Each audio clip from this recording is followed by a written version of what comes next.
మన ప్రభువును రక్షకుడునైన యేసుక్రీస్తును గూర్చిన క్రొత్త నిబంధన గ్రంథంలోని 22వ పుస్తకము మరియు పరిశుద్ధ గ్రంథంలోని 61వ పుస్తకము అయిన పేతురు రాసిన రెండవ పత్రిక ప్రారంభము.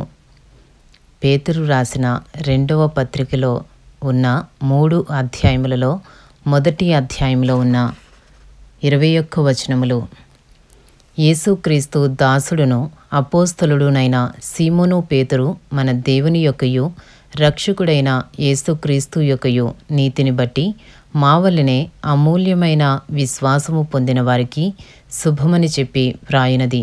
తన మహిమను బట్టియు గుణాతిశయమును బట్టియు మనలను పిలిచిన వాని గూర్చిన అనుభవ జ్ఞానమూలముగా ఆయన దైవశక్తి జీవమునకును భక్తికిని కావలసిన వాటినన్నిటినీ మనకు దయచేయుచున్నందున దేవుని గూర్చినట్టియు మన ప్రభువైన యేసును గూర్చినట్టియునైనా అనుభవ జ్ఞానము వలన మీకు కృపయు సమాధానమును విస్తరించునుగాక.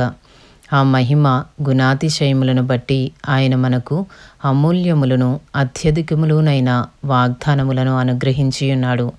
దురాశను అనుసరించుట వలన లోకమందున్న భ్రష్టత్వమును ఈ వాగ్దానముల మూలముగా మీరు తప్పించుకొని దేవ స్వభావమునందు పాలివారగునట్లు వాటిని అనుగ్రహించెను.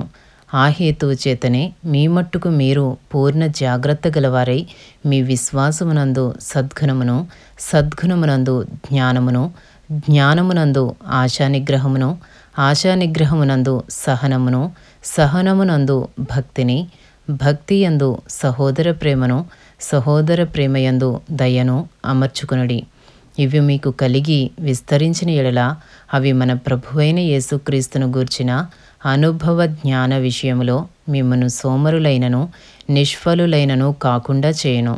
ఇవి ఎవనికి లేకపోవునో వాడు తన పూర్వ పాపములకు శుద్ధి కలిగిన సంగతి మరిచిపోయి గ్రుడ్డివాడును దూరదృష్టి లేనివాడు నగును.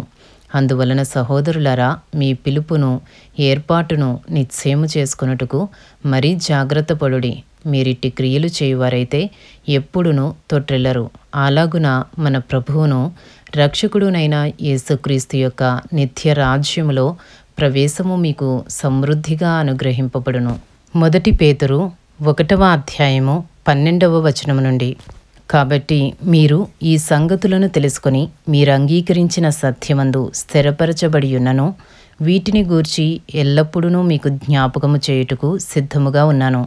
మరియు మన ప్రభువైన యేసుక్రీస్తు నాకు సూచించిన ప్రకారము నా గుడారమును త్వరగా విడిచిపెట్టవలసి వచ్చునని ఎరిగి నేను ఈ గుడారములో ఉన్నంతకాలము ఈ సంగతులను జ్ఞాపకము చేసి మిమ్మును రేపుట న్యాయమని ఎంచుకొనుచున్నాను. నేను మృతి పొందిన తరువాత కూడా మీరు నిత్యము వీటిని జ్ఞాపకము చేసుకున్నట్లు జాగ్రత్త చేతును.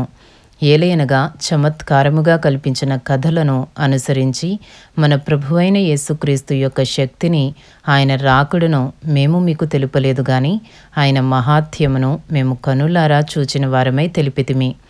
ఈయన నా ప్రియకుమారుడు, ఈయన యందు నేను ఆనందించుచున్నాను అను శబ్దము మహాదివ్య మహిమ నుండి ఆయన యొద్దకు వచ్చినప్పుడు తండ్రి అయిన దేవుని వలన ఘనతయు మహిమయు ఆయన పొందగా మేము ఆ పరిశుద్ధ పర్వతము మీద ఆయనతో కూడా ఉండిన వారమై ఆ శబ్దము ఆకాశము నుండి రాగా వింటిమి. మరియు ఇంతకంటే స్థిరమైన ప్రవచన వాక్యము మనకున్నది. తెల్లవారి వేకువ చుక్క మీ హృదయములలో ఉదయించు వరకు ఆ వాక్యము చీకటి గల చోటున వెలుగిచ్చు దీపమైనట్టున్నది. దాని యందు మీరు లక్ష్యముంచిన ఎడల మీకు మేలు. ఒకడు తన ఊహను బట్టి చెప్పుట వలన లేఖనములో ఏ ప్రవచనమును పుట్టదని మొదట గ్రహించుకొనవలెను. ఏలయనగా ప్రవచనము ఎప్పుడూనూ మనుష్యుని ఇచ్చను బట్టి కలుగలేదు గాని మనుష్యులు పరిశుద్ధాత్మ వలన ప్రేరేపింపబడిన వారై దేవుని మూలముగా పలిగిరి. ఇంతటితో పేతురు రాసిన రెండవ పత్రిక 1వ అధ్యాయంలో ఉన్న 21 వచనములు పూర్తి చేయబడినవి.